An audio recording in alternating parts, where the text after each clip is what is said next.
Hey guys, welcome back to my channel. So today we're gonna do facts, not really facts about me, more like get to know me. I haven't done one in a while, and I remember I did one on TikTok, but then again, I was doing it while I was getting ready, and that was kind of a disaster because I feel like I was either messing up my makeup or I was forgetting things to mention. So I feel like, you know what, let me just do like a YouTube for it. And obviously don't forget to subscribe to my channel. So I'm basically gonna start off from the beginning and then go from there. So firstly, I'm Canadian, born in Canada. And I left Canada when I was 4 and I moved to Dubai. My parents are actually born in South Africa. My dad left South Africa when he was about 9 to move to Canada, and my mom left after she got married. So I think in her like late 20s, she left South Africa and moved to Canada. And after my parents had all their 4 kids, they decided to move to Dubai. So hence, I am the youngest of 4. I have 2 older sisters and an older brother. And again, I'm the youngest. So yeah, we moved to Dubai when I was 4 years old. And the reason why I know Arabic is because from kindergarten is basically the lowest grade. From kindergarten to about, I think grade 6, I was in full Arabic school. I mean by like math, science, everything was in Arabic. Like I can tell you now my shapes, okay, maybe my shapes now are better in English, but I remember when I moved, I'm just like, I don't know this because I knew my shapes better in Arabic than English and obviously science. So it was definitely a big change, but it was a good thing because that's how I learned the language. That's how I learned it like really well and knew my Arabic well. Like, I don't think I would ever forget it. I think whenever I go to Dubai, it's like, I just need like maybe 1 or 2 weeks. And then I'm like, okay, I'm back into it. At the beginning, I'm just like, I can't remember that word. I can't remember that word. But now I'm like much better. I just need to obviously get used to talking more. Because obviously like in South Africa and here in Ireland, I'm not really talking much Arabic. But then I do try to talk with Safe so that I make sure that he picks it up. And I make sure that he also watches Arabic shows like Amar and Hannah.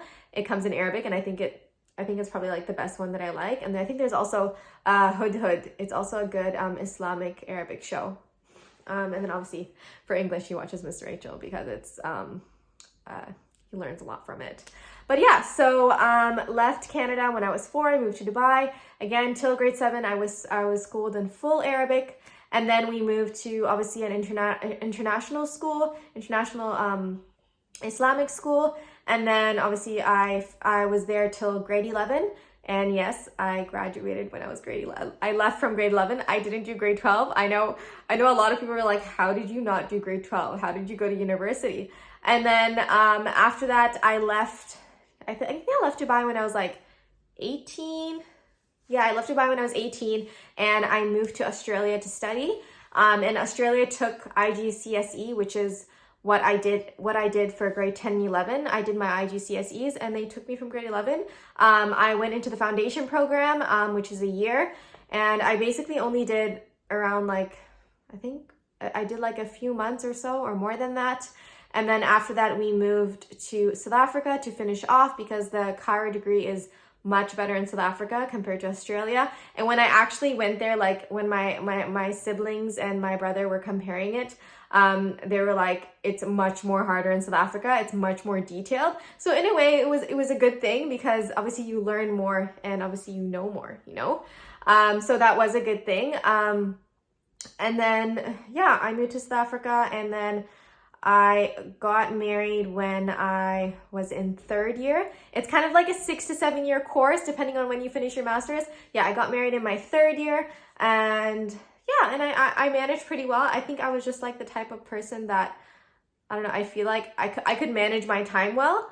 Like I'm not really a procrastinator. Like whenever it came to like studying, I always make sure like I'd study like a week or 2 weeks ahead. I would never be the person that would study the night before. The night before, I'm usually relaxing, watching something, and, you know, like, calm down. I can't do last minute. That is, like, totally not me. Like, even when I was doing my IGCSE, those of you who have done IGCSE, you know it's grade 10 and 11 work. So, for me, like, 2 months before my IGCSE exams, I started studying, and, like, a month before, I've done all the content, like everything that I needed to study for. I've already gone over it like 1 or 2 times. And the last month is basically just past papers and revision and revision. That's how I am. But yeah, it helped me along the way with university and that. And yeah, so I got married in 3rd year, and then I finished my master's in 6 or 6.5 years. I can't remember. But then basically when I was 6 months pregnant, when I was 6 months pregnant, I graduated, and then obviously I had my little one in South Africa. And then when he was around, I think just 1 or 1 month before he turned 1, we moved to Ireland because my husband got a job. So we're like, you know what, why not? Let's try something new. And yeah, so I have a few businesses. I have done a lot of business. I'm a very business type of person, and like making my own money. It's just something that like I've done since I was a kid. Not really a kid, a teenager. But in Dubai, when I was, I think 16, I started a cookie business called the Cookie Monster. For those of you who are from Dubai, and I don't know, maybe you'll know me, but it was mainly I sold to my school friends, and I also had Instagram for Cookie Monster. And then after I left Dubai and moved to South Africa, I actually started Cookie Monster in South Africa. And obviously those in South Africa would know Cookie Monster because I did, like, especially in Durban, I did all the markets, and I did really well with it, but it's time consuming. And I think eventually after I got married, I feel like with the whole like baking, like you have an order tomorrow, I need to bake tonight, it was just too much. And I think I've kind of like lost the passion for it too. Like I wasn't really feeling it anymore. And then I remember for my wedding, I did my own makeup because I did go for trials, and I wasn't really happy like for what I was paying for and what I was getting. I didn't look me, and I wasn't happy with it. So I was like, you know what? I'm just going to do my own makeup. So I watched a YouTube video. I found a girl that I liked, and I watched her YouTube video. I got all the products that I think I would need. And then I did my own trial and everything. I just remember that day, and I was just like, oh my God. I don't know, it's just funny.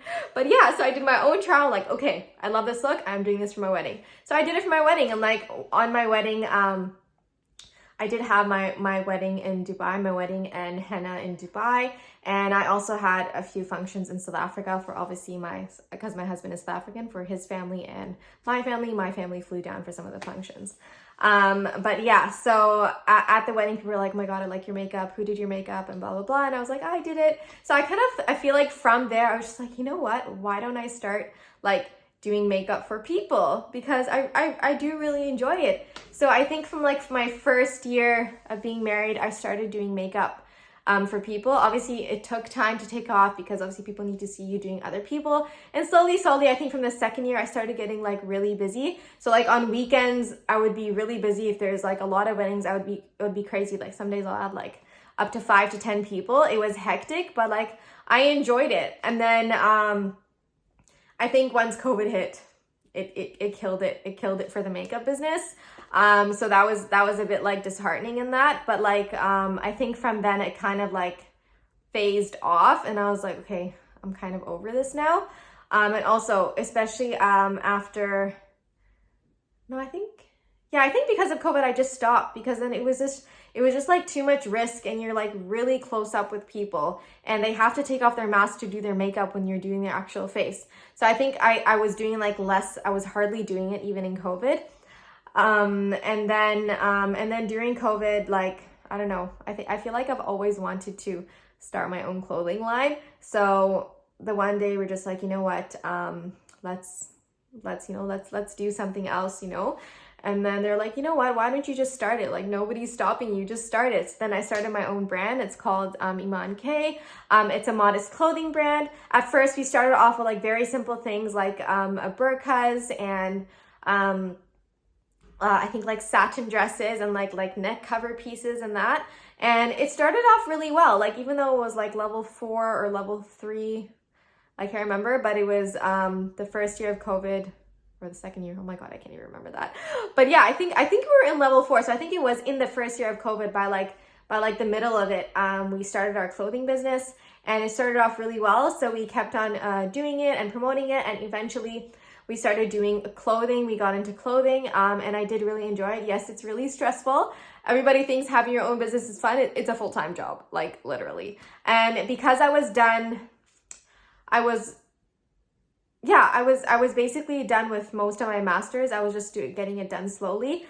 This was like my obviously my other, whatever I had free time, I would be doing my clothing business. And it did really well on that, so we kept doing that. And yeah, I think that was the last business, and it's still carrying on. I'm still selling burqas and scarves in South Africa, and I do ship international. So yeah, that's still going on. I think that's all the businesses that I've started. I can't think of any other one. No, that's all. And I think that's about it. I don't think I missed anything from what I can remember. But yeah, I hope you guys enjoyed this video. And I'll probably watch this and see if I missed anything, and maybe I'll do a get to know me part 2 if I remember. But yeah, hope you guys enjoyed this video, and don't forget to subscribe to my channel, and I hope you guys have a great day.